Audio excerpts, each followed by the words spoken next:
Hey everybody, this is Debbie back for another edition of Ask Ron. I've got Ron here, so we'll go ahead and get started. Ron, our first question is from Dan Eppinghoff, and Dan lives near Cincinnati. Hey Dan. Dan says, I've run across a seller who wants to move to Florida. That's good. Smart seller. He's willing to lease option, but he wants too much and too much per month to allow for staying in the deal, but the terms are probably good enough for an end buyer who likes the house. Okay. He's got two issues here. Issue number one is he's only willing so far to accept a 3-year lease, which brings me to the question, is that too little time for a likely end buyer to get qualified? Well, Dan, you didn't tell me whether he's overfinanced or not. If he's overfinanced, the answer is it's going to be difficult to get the end buyer to want to take the house. If he's not overfinanced, 3 years is long enough.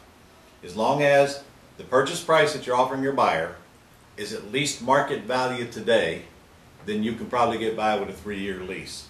But if the purchase price you're offering your buyer, which is a loan balance, which is 20% over the current market value, 3 years is not going to work, and you're going to tell the guy to shove it if he doesn't want to give you a long-term lease. I suspect that it's not over-leveraged is why you're asking. He actually gives us a few numbers here in issue number 2. Oh. Issue number 2 is the amount of payment he wants up front. The seller wants $5,000 up front on a $115,000 house. He ain't going to get it. On a lease purchase, you give a no money. So you get a no money or you get the door, one of the two. You are not giving anybody a $5,000 deposit on the lease purchase. If you do, you have no reason to get involved because that's probably all you're going to get out of your buyer. So tell him no, period. So this would be a pass, Ron, because he's asking, is this a pass or is it worth pursuing? It's a pass. If he wants $5,000 down, you can't talk him out of it, period. Okay, great. All right, this one is from David DeWert. He is from Indiana. Seems banks are making it harder to buy REOs. They are wanting 10% EMD plus making us hold title to 60 to 90 days. That's Fannie Mae, that's correct. Other than find a partner with the cash to buy and hold, how are we to adapt to our wholesaling techniques to meet these changes? Need to wholesale for cash flow but can't wholesale without cash flow. Well, you don't need to wholesale if you're going to have to put up 10% deposit. I can tell you that right now. And sometimes you do on some lenders. So the truth is the whole REO business is about that much your whole business anyway. If you get out here and get into this pretty house side, you'll see that's where the real money is.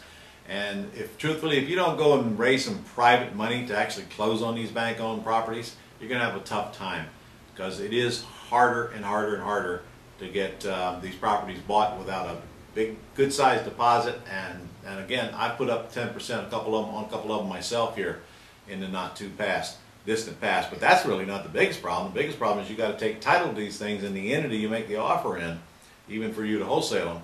And you can do that okay using a land trust, making the offer in a land trust, but if you don't thoroughly understand that, that's going to be a bigger problem for you than the 10% down or the big deposit or whatever.